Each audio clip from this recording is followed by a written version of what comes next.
Who's on top?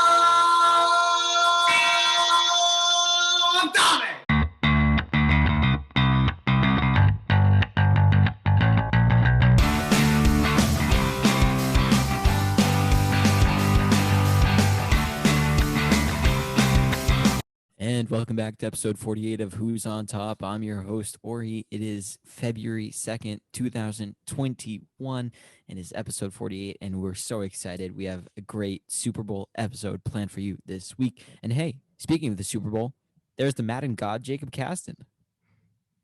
What's up, guys?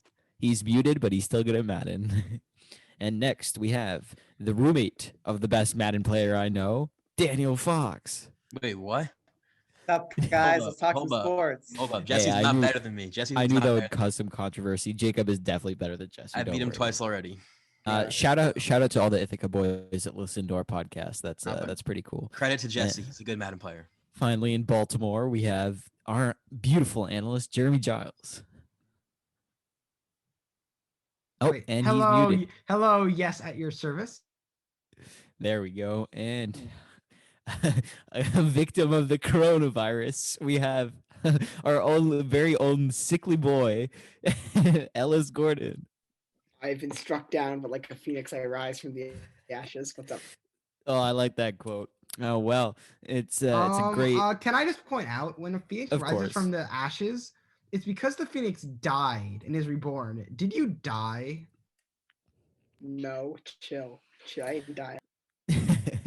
Well, Ellis, your hair still looks magnificent, so nothing has changed. Didn't even touch it today. Didn't even touch it. Just as I woke up. What a cool guy.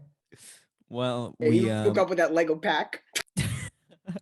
For all of our listeners, Ellis is of course referencing the normal Lego pack hair that we think Daniel has. Anyway, let's move on. Today is our Super Bowl episode. We have a few new things before. We're going to do quick tips from Daniel Fox, and we'll do a coaching carousel, an ad, Super Bowl preview, another ad, and predictions.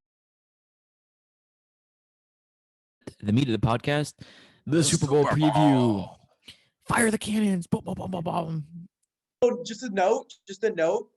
They are not going to fire the cannons because I guess that would be an unfair home field advantage. But when they score, when Tom Brady throws a 60-yard pass, I'm going to be running around saying, "Fire the cannons!" Yeah, we know. The over under on Tom Brady's. Again, I'm just looking for good, clean football. I don't care who wins. I'm an analyst. Okay. The over under for Tom Brady's longest throw of the night is 5 yards currently. So we'll see. You're mixing up Tom Brady and Drew Brees, baby. Mm-mm. This ain't a noodle shop. Well, regardless, we're gonna start off with key matchup, move on to X factors, and then our bold predictions. So, what are we starting off with? Let's start off with Jacob Caston, the person who has the most at stake in this game.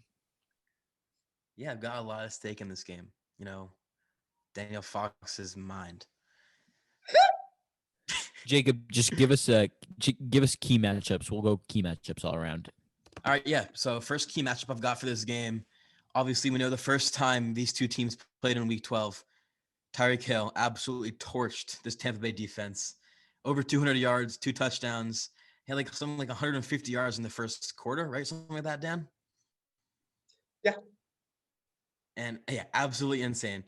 So I think we're going to get a lot of double teams on Tyreek Hill this game. Carlton Davis, Sean Murphy-Bunting, Jamal Dean, Ross Cockrell. A lot of double teams there. And another spot that I think the Buccaneers are going to have to not neutralize, but slow down. Travis Kelce. Obviously, most likely the best tight end in the game. And personally, I don't think there's anyone who's going to be able to guard him one-on-one. So another double team, potentially Devin White, who's been playing very well so far in the playoffs, couple interceptions, and Antoine Winfield with a clutch strip of Jared Cook. I think it'll be a double team of that tandem. And for the Bucs to have a shot slowing down the Chiefs offense, Tyreek Hill and Travis Kelce are going to need to be slowed down a bunch. All right. Let's move on to you, Daniel.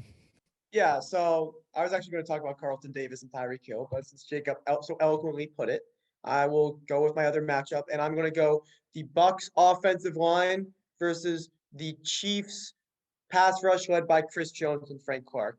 And the Bucks protection has been, I have to give them credit. They've been really good this postseason. And Packers barely touched them. Saints were getting some push, but later in the game it started to even out. So we know they've put Gronk in as a blocker these last couple games. That's why he has one coach. That's why he has one catch over these 3 games, and he's done a fantastic job. And also Donovan Smith, much maligned if you're a Bucks fan like me, all over Bucks Twitter, which I am a part of. He has done a great job against Darius Smith and Cameron Jordan. And of course, Tristan Wirfs on the other side has done a tremendous job. But this is now these are a couple great pass rushers when you talk about Chris Jones and Frank Clark. And it's really important, as always, for Brady to have time. As Ellis loves to point out, Brady is not the best under pressure, but second half Packers game. Yeah, they've been keeping it. Yeah, Fournette could pick up a block. Yeah, they've been keeping it well protected so far. So able to go to those quick passes, and able to take. They need to be able to take shots deep. They need to be able to have the time to go deep to Evans or deep to Godwin over the middle, like they did in the Packers game. So I think that's the key to the Buccaneers offense, is to keep Brady well protected. All right, Ellis, moving on to you. So those are all great matchups. I guess I'll do 2, and then I'll let Jeremy. I think 1 is a very obvious one. All right, so 1 is I'll just do 1, and I'll just do the obvious one since no one has done it yet, and that is Patrick Mahomes versus Tom Brady. Teams, 52 players on the team, but quarterback is the most important position. Obviously, this is an obvious one. I'm cherry picking here, but Patrick Mahomes is going to have to continue playing like Patrick Mahomes because this Bucs offense is going to come out to play, and Tom Brady is going to, no discredit, he's had a very good postseason, but he's going to have to step up his game more because this Chiefs team is going to put up points. I don't see this turning into a defensive game very much. I think this Chiefs team is going to put up points. I think Tom Brady is going to have to keep pace, so he's going to have to step up his game one more time back to prime Tom Brady for him. He's going to have to throw for more than 55% pass completion. And I by the way, I think he can do that. This is no slam. I think Tom Brady, he's a professional. He's a clutch player. He can step up his game, but I'm just saying he has to do that. So that's my one big matchup, obviously. All right, Jeremy, can you give us some more interesting and less obvious matchup? Because some of our analysts are a little blunt.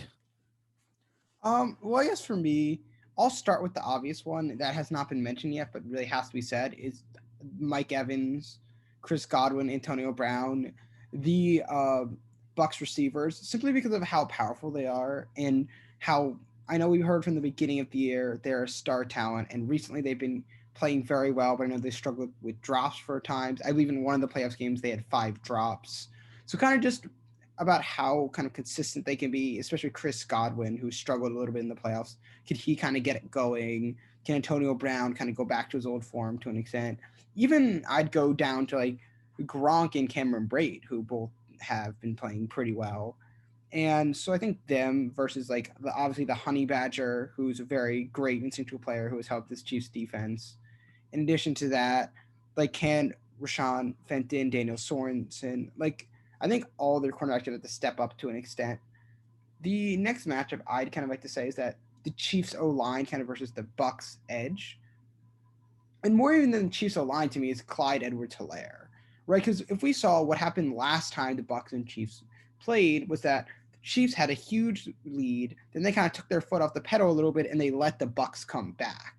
So what I'd wonder is can the Chiefs, if they need to or have a lead at some point, can they grind it out?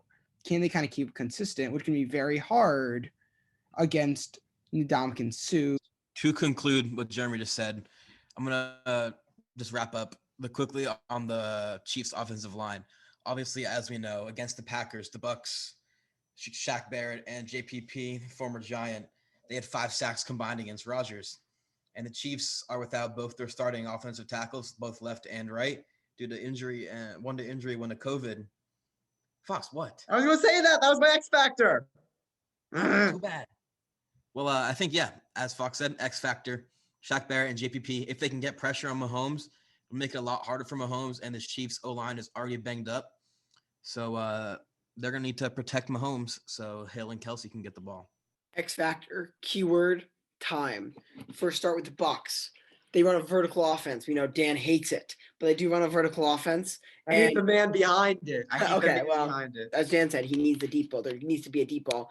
Plus, we know the Chiefs' cornerbacks they actually played very well against the Bills, but they're definitely the weakest part of this team. So with more time, Evans gets to be open. Now on the Chiefs side, time is huge too, because the Chiefs are stoppable if you let them only get to their one route. But as Romo was saying, I think maybe against the not the Ravens, in the divisional round against the Browns, or maybe against the Bills. I forget, but one of those games you're saying, if you let the Chiefs get to the second round, you're just not hanging their speed. There's no team that can. So if Mahomes has time to scramble out of the pocket, he's a very good scrambler, and gives Tyreek Hill time to get to his second route, it's over. And the Bucs will not be able to stop them. So time for both teams is an extremely important factor. As Yeah, a wise man once said, time is of the essence. Fox, what do you have for us? Yeah, so a couple X factors on the Buccaneers offense. My X factor is Antonio Brown. And the reason I say that is because in the second half of the Saints game and the Packers game, the short passing game really wasn't there. And especially in the Packers game, third and medium and third and long, there were some conversions, but third and short, they were going deep. I think of that 3rd and 2 deep ball to Evans that was picked off. And Antonio Brown is the guy who runs those short routes, which is weird because we think he's a big play receiver. But in this offense with Evans and Godwin, he's really the underneath guy. So I think to be able to keep the ball, and I remember in the Chiefs-Bucks game, there were a bunch of Antonio Brown wasn't really incorporated, and they were not converting a lot of third and shorts. They need that in this game. And I want to talk about the 2 tight ends for a little bit. Both very different. Cameron Brate, he was the leading receiver in the Saints game. He's a big part of their offense. And Rob Gronkowski, who I mentioned, is going to probably do some blocking to help out on Frank Clark and Chris. Well, not Frank Clark because he's in the middle, but not Chris Jones who's in the middle, but Frank Clark. So I'm very interested to see if Gronk, A, is able to help out blocking, and B, able to actually because he's still a good receiver. I think we all know that. And if Cameron Brate can keep up his level of production. All right, Jake, what do you have for us for X Factor? Yeah, I'm going to make this one quick because I feel like I already made my X Factors in the last section of the Super Bowl preview. For this one, I'm going to take the Chiefs running back, Clyde Edwards-Helaire. This offense is just so high-powered passing that I feel like it could potentially open so much in the run game for Helaire. And I feel like if they can pass the ball well, which we all know they most likely will. And with a good pass game, it always opens up the play action, which then opens up the run. And I think if they can get a run game going, Bucs got no shot in this one. But that's getting a run game going has been tough for the Chiefs this year. So we'll see what happens. And on to our sexy analyst, Jeremy Giles. I think for me, my X factor would be Tyrann Mathieu, just because he's a dominant defensive force. If he can shut down these Bucs receivers, I think I'm just gonna make it short and sweet. Like I mentioned it before, but if he can shut down these Bucs receivers, I think they don't really stand much of a shot. Yeah. Also, another thing based off Tyrann Mathieu's X factor, turnovers. That if they can, this Chiefs defense plays hard. They get a lot of turnovers. Tyrann Mathieu's a big part of that. If they can get some turnovers, it's going to be very hard for Brady to come back. All right, is it time for bold predictions? Let's do it. That it is. Fox, take it away. Okay, Ellis is going to like this one. Leonard McNugget Fournette will rush for at least 75 yards and a tutty. Look, Leonard Fournette, Ellis is going crazy right now, but I tell you, this man is running hard. You don't want to hit this guy. And this is a Chiefs defensive line that is not good against the run. And they don't want to hit that McNugget. And I think the Bucs are going to be able to spread it out because they'll have their 3 top receivers back. They'll have Gronk in helping to block, and he's a great run blocker.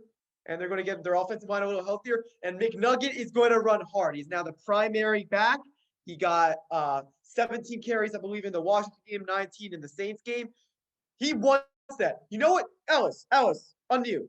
You know what Yes. You know what happens when you win the Super Bowl? Maybe not this year because of COVID.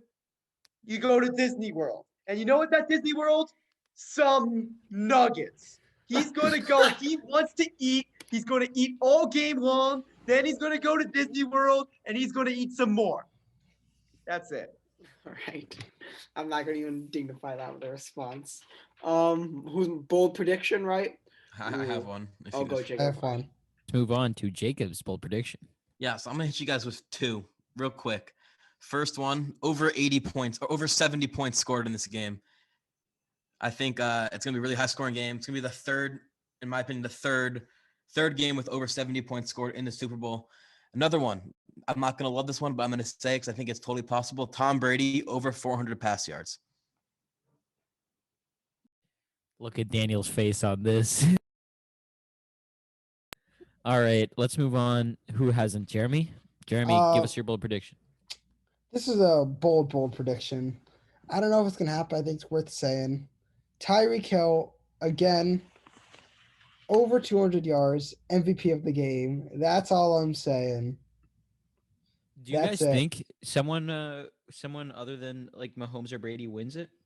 Probably not, but it could. MVP. On- Absolutely. if Absolutely. Tyreek- if See Tyreek- Tyreek Hill or Travis Kelce. On a legit note, I think it's certainly possible. I don't think it's probable. If Tyreek but- Hill gets those stats and like a touchdown, In or my two, he's opinion, winning. if it's anyone else, for the Bucks, it's Brady no matter what. If it's someone else in the Chiefs, it could Wait, be hold Hill on, or wait, Mahomes. that- Hill- my bold prediction I already is said that one, Ellis. Yeah. My bold prediction is Frank Clark and Chris Jones combine for 3 sacks together, and they take Brady down. Maybe even get a fourth there. This Bucks line is very good, but Chris Jones, Frank Clark just need to show up when the lights shine the brightest. They get 3 to 4 sacks.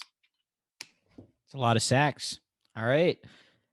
That's those are our bold predictions. Let's get to the actual game. Let's start with Ellis Gordon because he's grinning over there.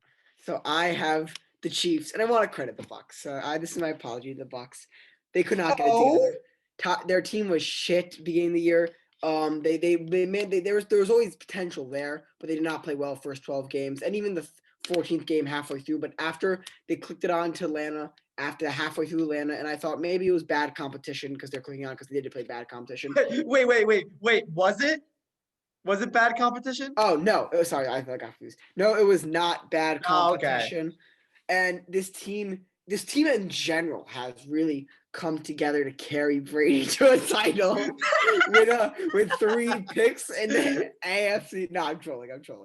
Brady's been fine. Played one bad half this postseason. Brady's been fine. Yeah. So yeah, I'm just kidding. But this team really has gelled together, and I think is the only team at this juncture that can stop the Chiefs. That said, I picked the Bills last week, and I learned my mistake 2 weeks ago now. But I learned my mistake, and I'm going to the Chiefs, and here's why. It just seems so. I'll actually explain this because I was telling Dan back at Five Slam and Jeremy. When I watch Brady, something that amazes me is no matter skill, luck, or anything, if it's 3rd and 10, I'm not calm. Even with Brady at the quarterback, if it's 3rd and 10, I am scared as hell he's going to make it. Only quarterback in the league, I'm like, he's probably going to make it. Everyone else, I'm like, all right, there's a good chance he doesn't, but he doesn't. The Chiefs have that same effect, except when they're down 17-0. The Chiefs can be down 17-0, 20-0, and I'm like, yeah, they could come back. I mean, they do it literally in like 5 minutes. The real reason I have the Chiefs winning other than that is because there's too many. I see too many avenues for them to win the game. There's too many ways they can win compared to the ways the Bucks can win. Too many game skips that go to the Chiefs. And as we've seen this year, the only thing holding back the Chiefs, it seems, is the Chiefs. And they showed it last. They come up. They might in the regular season they might slack a little, but when the lights shine brightest, they show up. And if they show up, I mean, this is a credit to this Bucks team, but this Chiefs team, when they show up, I've never seen anything like it. The Bills, 9-0 right away. They made the Bills, which defense I know we criticize, but have a very good defense, a top 12 defense in the league. They made them look like they were nothing. And this Bucks defense is better than the Bills defense, but I honestly do not think it'll matter if the Chiefs are going to play hard. They just, I'm in amazement. I'm in wow. They just do not seem to be stopped. Even if they stop them for a quarter, they come back in the second quarter and score 28. If it's here's the thing, if it's 24-7 in the fourth quarter to Bucks ball, I'm not, like 15 minutes left, I'm not convinced the Bucks are winning. That's how much faith I have in this Chiefs coming up in the clutch. This Chiefs team, I just feel like cannot be stopped unless themselves, and they won't get in their way. Jake, what do you have to say Oh about wait, that? sorry. Can I give a Oh score yeah, prediction? give us the score. I'm gonna give 31-20 Chiefs. Pretty Ellis. respectable. Yeah, Ellis, great start to the prediction segment there. I'm going to go ahead and agree with you on this one. I think the Chiefs take this one. In my opinion, as I said in the matchups to watch, Tyreek Hill and Travis Kelce, you can't double team them both and still get pressure on Mahomes. And that leaves Mecole Hardman open, who's also mini Tyreek Hill, also very speedy. But yeah, I think it's going to be a high scoring game. As I said, I'm going to go 38-35 Chiefs. Buccaneers fail to recover an onside kick. Wait. Sorry.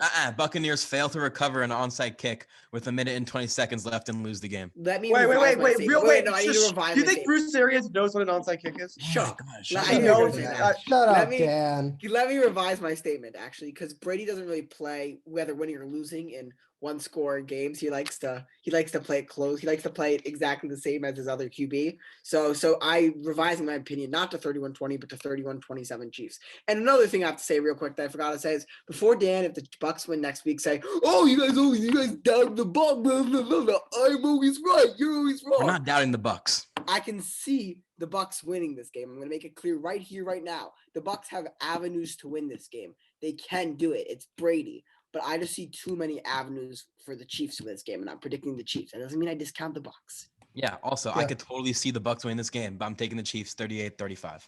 Daniel, what do you have to say for us? Should I go next to Dan? Jeremy Yeah, first. yeah. Jeremy. Let Jeremy go. So for me, honestly, there's not that much stuff to say. Look, my Mahomie is amazing. I love my Mahomie. You know that. I can't pick against my Mahomie. And like, can the Bucks win? Of course, it's Brady. Brady can always win. There's never gonna be there. At least since he's been playing, as long as I remember, there's never been a time where Brady cannot win. And I just think that the Chiefs can win by running the ball. They can win by outplaying them on offense. I think Ellis kind of said it best in that there's a lot more avenues for the Chiefs to win than for the Bucks to win. Not that the Bucks cannot win, but odds are they will not. I think, to be honest, I kind of think Jacob has the number exactly right at 38-35. I don't want to say the exact number, but I do think it's going to be an incredibly high scoring game, given the potence of both offenses. And I know it's a Super Bowl, and I know that normally offenses are not quite as high scoring, but I think in this case, with the Chiefs, I don't think the Bucks are going to be able to stop them. And I would like to add to that is that, as I was said, Tom Brady, I can't see him not keeping pace in the Super Bowl or not making some sort of comeback effort. One more comment real quick. For the Bucks to win, they need to play near perfect. That includes everyone on the team. And the thing is, they can do it. They've been doing it. They played near perfect against the Packers, especially that first half. But they can't have that second half. They need to have that Packers first half and second half. And still the Chiefs can't play at 100%. Because if they're both playing at 100%, the Chiefs are going to win. The Bucks need to be playing at 100%. The Chiefs need to be playing at 85% to 80% if the Bucks played at 100. So can that happen? Yes. Is that likely to happen? Most likely not. I like how you guys are. Oh, go. Sorry. Finally, we have the bandwagon Bucks fan, Daniel Fox. What do you have to say for us? I like how you guys are learning to put qualifiers in front of your wrong Buccaneers takes. Now you're like, oh, they can win, so you could go back and say that. Look, That's called being humble. That's called admitting. Daniel, let's we're look doing around. that. We're doing that. So you No. Yeah, It's let me say that's like what you should have done with your Nets prediction, where you say, I don't care. I go all in. I actually have confidence in my pick. But that's just I have confidence in my pick. Congrats. Okay. You're an And idiot. let me tell you a little That's just history. dumb. Let me tell you a history of the 2020 Tampa Bay Buccaneers. Oh, this isn't gonna work. Tom Brady's lifelong 43. fan over here. Tom Brady. Oh, they lost to the Saints week 1. Oh, they're a mess. Brady's throwing 2 picks. He doesn't have it anymore. Oh, they lost to the Saints again. Oh, they're going to lose to the football team in the first round. Pass rush. They can't contain. They're going to lose to the Saints. They can't beat the Saints on the road. They're going to lose to the Packers. Aaron Rodgers, MVP. He always performs the best. Wrong take after wrong take. Look who's still standing here. Tom Brady and my Tampa Bay Buccaneers. Let me tell you what's going to happen. We're going to play physical, fast defense because that's what the Tampa Bay Buccaneers are all about. And on offense, Mike Evans, Chris Godwin, Antonio Brown, we're all going to be firing on cylinders. And of course, Tom Brady. Is he 43 or is he 23? It doesn't matter. It's hard time. We're at home. Bruce Arians going to go out drinking. It doesn't matter. It's Tom Brady's team. 33-28 the final. Fire the cannons. Boom. All right, I got a couple beefs with that take. First off, I got to keep on arguing. Dan's like peddling that this is a team of fucking destiny. It's a team of destiny who goes on the road 3 times. As if the fuck people do. It's such a stupid. As if Brady didn't go to a stacked team and is like, that's not what you said. That's not what you said. Week 17. No. You said. Do you know what? Do anything. Do you know what a team of destiny? He played with a drunk. He played with a drunk. Okay, Aaron's a great coach. Guys, let me put it like this.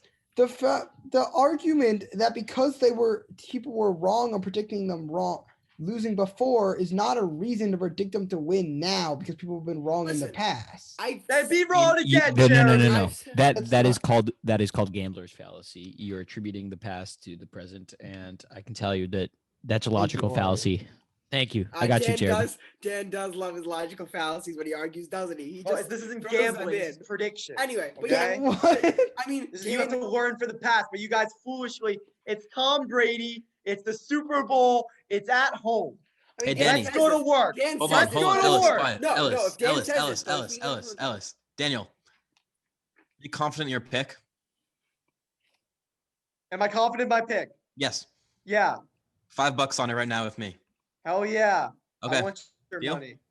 Yes, sir. No, it doesn't matter. See, the thing is, Dan has a very special relationship with facts and knowledge. And the thing is, like, he can go, me, Jeremy, and Jacob we see both teams winning. Dan goes 100 or nothing, but when he gets nothing, he just denies that it's nothing. So Like the thing what? is, Like when? Also- Because I make picks, okay? I don't go, well, maybe this team could win and maybe this team could With win. the Bucks- I don't with the do Bucks- that. with the I make Bucks- picks. Dan, well, you know what? with the But Dan, do you know what world we live in? Reality. Reality is where there's percentages, right? It's a probability.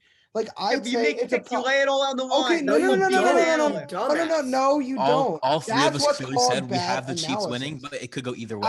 Our pick is Of course the Chiefs could win. They're the favorites. Well, No, the But Bucks- I'm not picking them to win. I'm picking the Bucks. The Neither- Bucks went- we're not picking the wait, Bucks to Dan, win. Did the Yeah. Bucks win? Dan, did the Bucks win 14-2? Did the Bucks go 14-2? I got like one Answer me. game wrong. Answer that me. Did the weekend. Bucks go 14-2? Because you said when they were No. 2. Also, you said when they were 2-2, they were going to go 14-2. So clearly, some humility is needed in this field. But either way, from that, the fact that this is being portrayed as some team of destiny, both teams are stacked teams dueling it out. It's going to be a great game. Both teams are not team of destinies. That's not what a team of destiny is. He needs to really check his perception. And the fact that he then insinuated, or I think insinuated based on his brash comments, that Tom Brady would outduel Patrick Mahomes in this game is Did I just say so- that? Yeah, you kind of I insinuated. said we have Tom Brady. I have Tom Brady. I like my chances.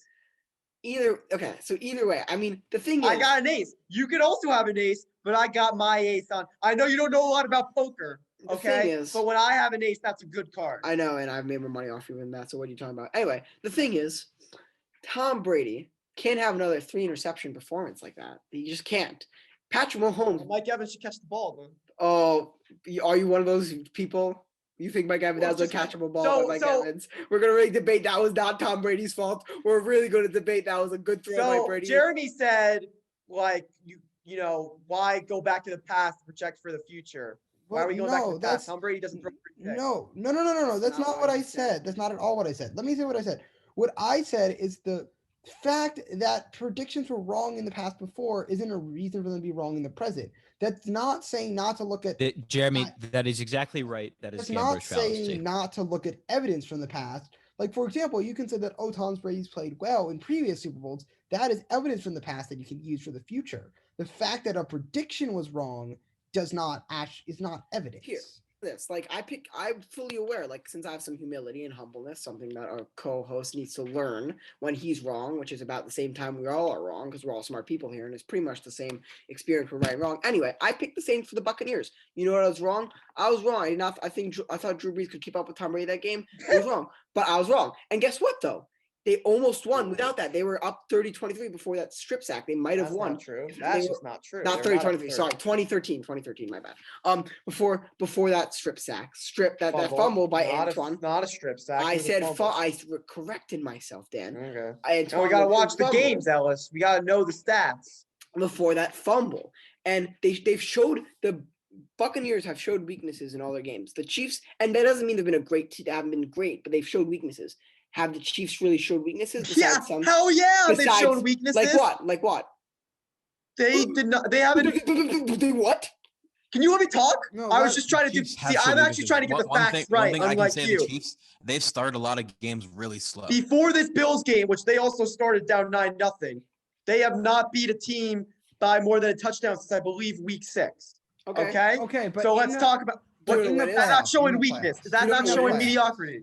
Do you know what a win is? Yeah, but no. Yeah, because No. Brady It's seems no, to only no, have no. 11 of those. No, it's year. it's fair to say that he's been showing weakness. 6 ring. But at least for me, And I mean, the thing is, but Brady. let me put it like this. Dan, you said this with the Saints game, and that you don't care about the regular season. I kind of feel the same way about the Chiefs because I don't think they were truly trying as hard as they could in the regular season. And more than that, I'm not sure Andy Reid was Let's give calling them a plays pass. the best he could, more than the players themselves not trying. I mean, Brady's barely completing 50% of his passes. That's not going to slide with the Chiefs. You know- Yeah, and you might be right. But doesn't mean your takes are right. You might be right, but doesn't mean going all or nothing is right. Your philosophy is wrong, and it'll get you to a lot of trouble if you refuse to admit reality. You're not Thanos. You don't have the Infinity Stones. Reality is what you make of it. There's a set of facts that you gotta apply to and live All right, by let's that move you on. just do not seem to be living by. And we Yeah. all admit the Bucks can win this game. The fact that you think there's no chance the Chiefs can win this That's game. literally not what I said. The Chiefs are the favorites, but I'm picking the Bucks. Yeah, the fucking get your head out of Tom Brady's asshole, wiping it and calling him mommy. And why don't you look at objective facts on this game, and then maybe we can talk and be. All right, we'll see. Look, I'm just an unbiased football fan looking for a good game. Okay, so I'm gonna make my prediction here for the Super Bowl because and I get to do it uninterrupted.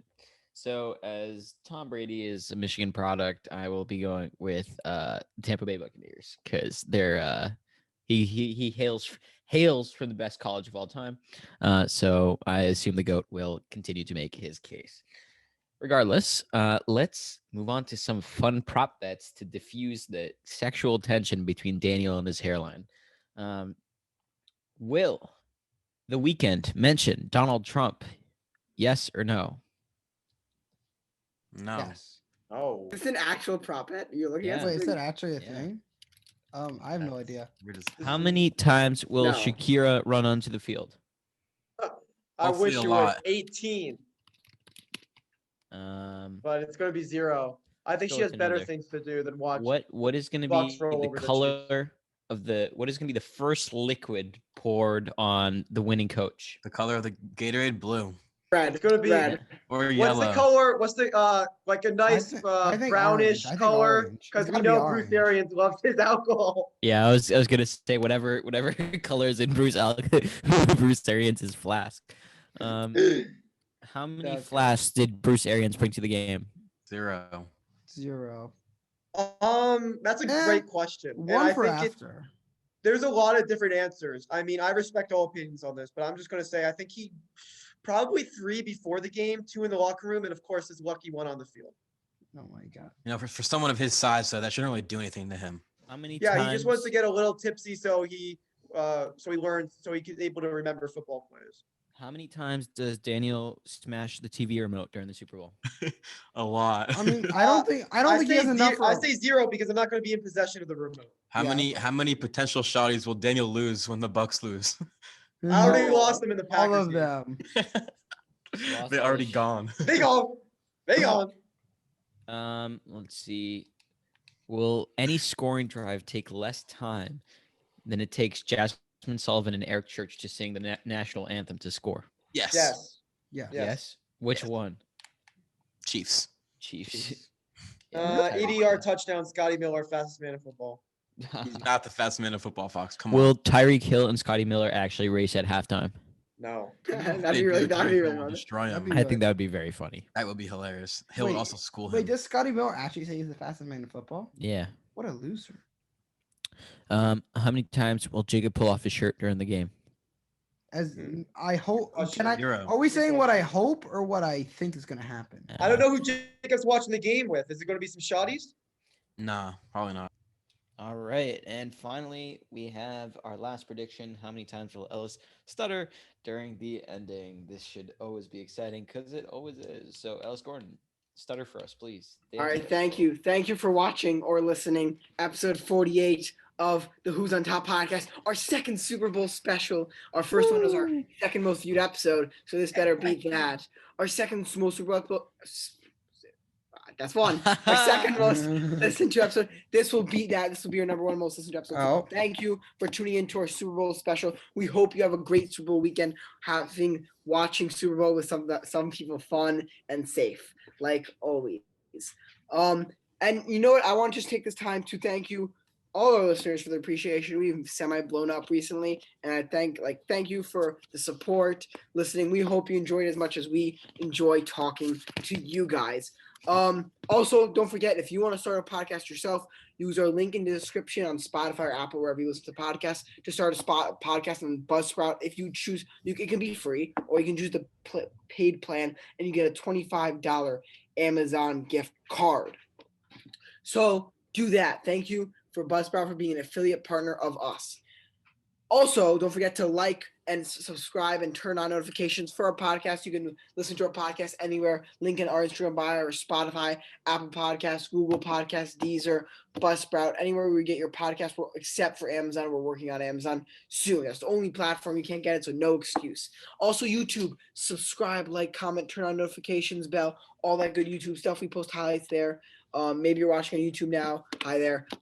Yeah, so do that. Let's grow our YouTube following as well. Our social media, got to plug that out. We got at watt.podcast and watt.podcast. That's capital WOT.PODCST for our Twitter, and WOT.PODCAST for our Instagram. Twitter, we're going to have live Dan reactions, always posting out new fresh content. And Instagram, you have face photoshops, or face shops, I've been liking to call them, in past episodes. And you always know when the new podcast episode is out.